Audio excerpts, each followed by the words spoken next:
राजीव कभी घर में ऑफिस की बात नहीं करता। यही कारण है कि उनके ऑफिस में कभी कभार होने वाली पार्टियां मेरे लेखन में इतनी महत्वपूर्ण है। ऑफिस के समाचार मुझे वहाँ पर ही मालूम होते थे। कोई भी पति कभी भी अपने गोसिप या अफेयर घर में नहीं बताता, लेकिन अगर दूसरों का अफेयर हो तो फट से घर पर सब बातें बताता है। फिर पत्नी पार्टी में दूसरों के साथ मसालेदार खबर शेयर करती है। उस वक्त बताने वाले की आंखों की चमक और सुनने वालों की उत्सुकता देखने लायक होती है। पिछले हफ्ते की पार्टी में मैं सभी महिलाओं के आकर्षण का केंद्र थी। सबसे पहले सीमा ने मुझे सबके सामने बेइज्जत करते हुए कहा, उस अकाउंट सेक्शन की बकबक करने वाली तन्वी से तुम्हारे समीर का अफेयर शुरू है, ये बात सच है क्या? उसके बाद प्रिया, दिव्यानी, मंदाकिनी, अंजलि सभी ने इस खबर की पुष्टि की। उन्होंने कहा कि राजीव को सिनेमा घर जाते समय होटल में कॉफी पीते हुए देखा गया था, इसीलिए शक की कोई गुंजाइश नहीं थी। मैं पूरी तरह से दुखी हो गई।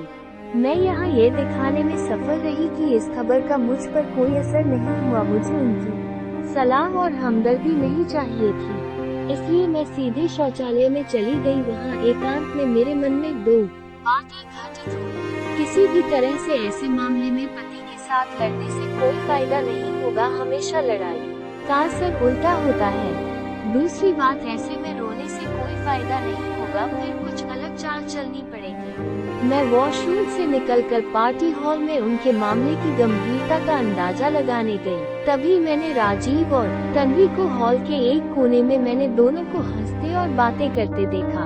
इस तरह मुझे अचानक अपने पास देखकर दोनों चौंक गए। यह इस बात का प्रमाण था कि उनके मन में चोर है। तन्वी थोड़ी खुश हुई जब मैंने उसकी तारीफ की कि तुम कितनी खूबसूरत दिखती हो और तुम्हारे कपड़े बहुत अच्छे हैं। फिर मैं थोड़ी इधर उधर की बातें करती रही। एक चुटकुला सुनाया, इससे उसे राहत मिली और वो खुलकर मुस्कुराने लगे। राजीव को मेरे व्यवहार में कुछ भी आपत्तिजनक नहीं लगा, इसलिए वो निश्चित हो गया और वहाँ से चला गया और दूसरे ग्रुप में बातें करने लगा। मैंने अपने गुस्से और नफरत को छुपाते हुए तन्वी के साथ काफी समय बिताया, इसलिए मैंने तन्वी और राजीव को एक साथ आने का मौका ही नहीं दिया।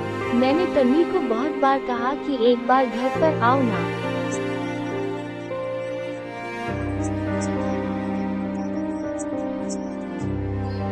मन ही मन उदास थी। राजीव के विश्वासघात से मैं पूरी तरह टूट चुकी थी। हालांकि मन में तय कर रही थी कि दोनों को कैसे सबक सिखाया जाए। ये सब हो जाने के बाद मैं घर वापस आई। घर वापस आने पर मेरी सास ने मेरे अवसाद पर ध्यान दिया। वो मुंह से कठोर है लेकिन दिल से बहुत स्नेही थी। जब उन्होंने ज्यादा जोर देकर पूछा तो मैंने उन्हें सब कुछ बता दिया। उसके बाद 3 दिनों तक हमने ढेर सारे विचारों का आदान प्रदान किया। उनसे बात करके मेरे उदास मन को राहत मिली। कुछ दिनों के लिए राजीव टूर पर गया।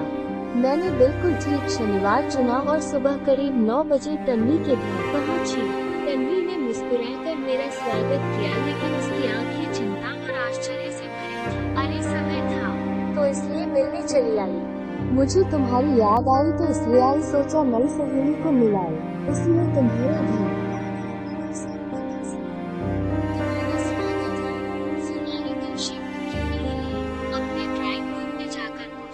मेरी नंद आई है मायके।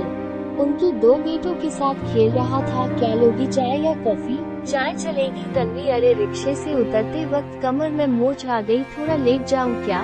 हाँ, उसने जल्दी से मुझे एक तकिया दिया और मैं आराम से उसके बिस्तर पर सो गई और वो चाय बनाने चली गई। चाय के साथ साथ वो ढेर सारा नाश्ता भी लाई थी। हमने खुशी खुशी चाय नाश्ता खत्म किया। जल्द ही हम कई विषय पर खुलकर बात करने लगे। बात करते करते मैंने उसकी शादी की बात उठा दी।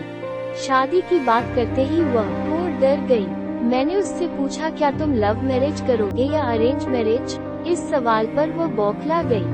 देखूंगी क्या करना है, उसने जवाब दिया। तुम जैसे स्मार्ट दिखने वाली लड़की के कई दोस्त होंगे, जरूर किसी से अफवाह होगा। बोलो ना, कौन है वो भाग्यशाली व्यक्ति? अब वो कैसे कहेगी कि उसका अफेयर मेरे ही पति से चल रहा है? तो मैंने उससे मुद्दे पर कुछ और समय निकाल कर उसे प्रताड़ित किया।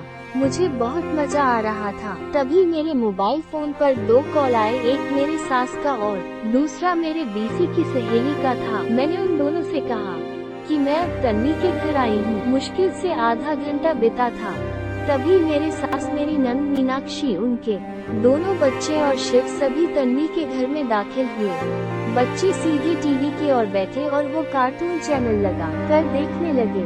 सास और मीनाक्षी सोफे पर बैठकर मेरी कमर की मोच के बारे में बातचीत करने लगी। मम्मी जी, आप मेरी बहुत परवाह करती हो, तुम एक नंबर की बेपरवाह लड़की हो। 1000 बार बोला कि वजन कम करने को, प्रसाद पर नियंत्रण रखें, इसलिए वजन से कमर में मोच तो आएगी ही ना, पर तुम्हें तो किसी की सुननी ही नहीं है।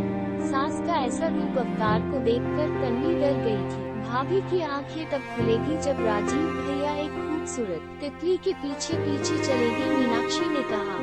इस पर सास धड़क उठी, तुम्हारे भैया के पैर तोड़ दूंगी। और उस तितली के पर भी समझी, मेरे सास ने मीनाक्षी को जवाब दिया, अरे माँ, मैं मजाक कर रही थी, क्या तुम नाराज हो गई?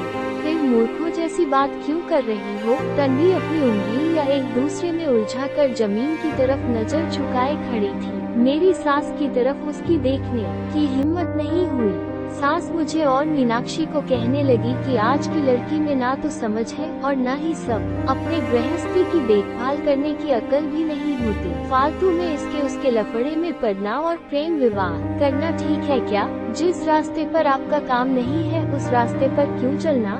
बराबर ना। तन्वी भर ने झिझकते हुए हाँ कहा। तुम्हारी शादी हो गई है क्या? नहीं, तुम कब शादी कर रही हो? जल्द ही करूँगी। Very good. तुम्हारे माता पिता कहाँ है? मेरे पापा गुजर गए, माँ है, वो आज मेरी मौसी से मिलने गए हैं। कब आएगी?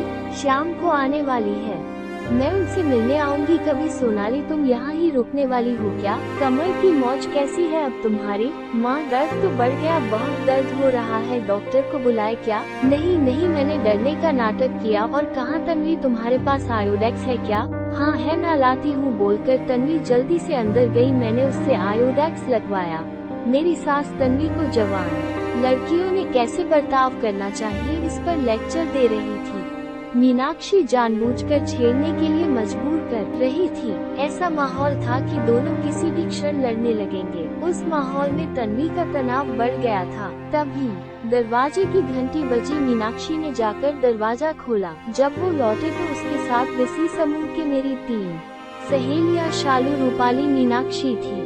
ये तीनों बहुत बातूनी हैं। उनके आगमन ने माँ बेटी के बीच वाक़या युद्ध को रोक दिया, लेकिन रूम का आवाज एकदम ज्यादा बढ़ गया।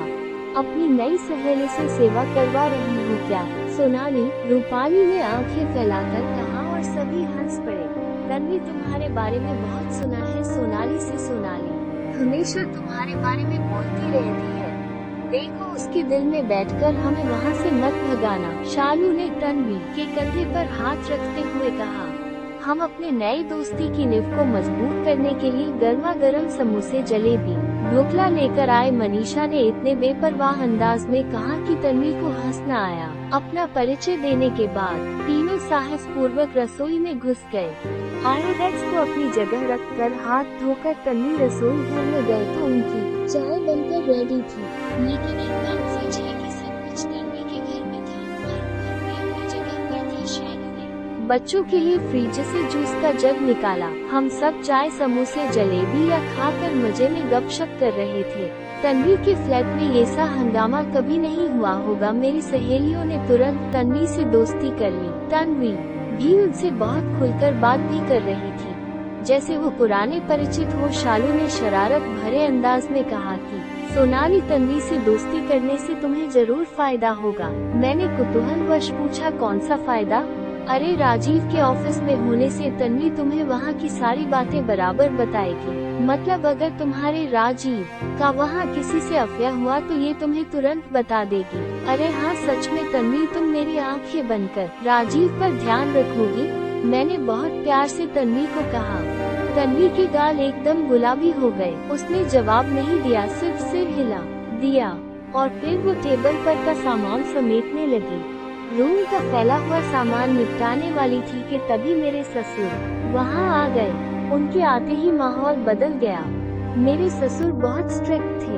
मेरी सहेलियों ने फटाफट पल्लू दोनों कंधे पर लिया और झुककर उनका आशीर्वाद लिया। सब ऐसे चुप हो गए जैसे उनको बोलना आता ही नहीं हो।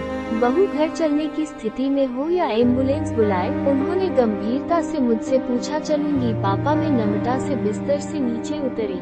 मैंने डॉक्टर शशि को फोन किया, घर जाते जाते उनको दिखा कर जाएंगे। ठीक है, पापा यहाँ क्यों आई थी? इस तन्वी को मिलने आई थी पापा जी। इसे कभी देखा नहीं, नई पहचान है क्या? हाँ, यह ना राजीव के ऑफिस में काम करती है। तन्वी बेटा, तुम अकेली रहती हो क्या यहाँ? नहीं अंकल, माँ के साथ रहती हूँ। तन्वी पापा की आवाज से ही डरने लगी। चलो अच्छा है, नहीं तो हम हैं तुम्हारे साथ। कभी भी मदद की आवश्यकता हो तो हमें बताना, पापा बोले। फिर हमारे तरफ मुड़कर बोले, अब चले? पापा निकले, वैसे हम भी उनके पीछे पीछे गए। घर से निकलते समय मेरी सास तन्वी को बोली, तन्वी बेटा, अब जल्दी तुम्हारी शादी का आमंत्रण हमारे हाथों में देना। देर हो गई तो अच्छी लड़की मिलते नहीं। तन्वी, तुम्हें हम हमारे विषय ग्रुप की मेंबर कर लेंगे। मैं बाद में तुम्हें फोन करूंगी। रूपाली के इस प्रस्ताव को हम सब ने अनुमति दी। तीनों बच्चे थैंक यू आंटी बोलकर बाहर निकल गए। लास्ट में मैं तन्वी का सपोर्ट लेकर घर से बाहर आई। तन्वी, इन सब की मस्ती खेल कूद तुम्हें खटता तो नहीं ना? मैंने इससे पूछा। नहीं सोनाली, ये सब तो बहुत भले इंसान है, वो बोली कर मन से वो थोड़ी नर्वस हो गई थी। तुम भी कहती हूँ तन्वी, ये सचमुच भले इंसान है, और सच कहे तो मुझे इनका ही आधार है। इनकी वजह से खुद को सुरक्षित समझती हूँ। हमेशा मेरी मदद करते हैं। मेरी गृहती को कोई बुरी नजर से देख भी नहीं सकता, क्योंकि इनसे झगड़ा करना, इनको चैलेंज करना आसान बात नहीं है। ऐसे इंसान नसीब से मिलते हैं। खुद को सुरक्षित महसूस होना ये बहुत बड़ी बात होती है। तन्वी ने गर्दन हिलाई, संभाल कर जाना। तन्वी ने कहा। हमने प्यार से एक दूसरे को अलविदा किया। सभी गाड़ी में बैठ चुके थे। मेरे अपने मेरी राह देख रहे होंगे। तन्वी का आधार छोड़कर मैं अच्छी से चलकर उनके पास पहुंची। मेरे कमर में मोच आई ही नहीं थी। सब कुछ तय किए मुताबिक प्लान किया था। मैंने 2 उंगलियों वी फॉर विक्ट्री की निशानी करते ही सबके चेहरे पर खुशी आ गई। दोस्तों, ऐसी कहानी सुनने के लिए हमारे चैनल को लाइक करें, शेयर करें, सब्सक्राइब करें। Thank you so much.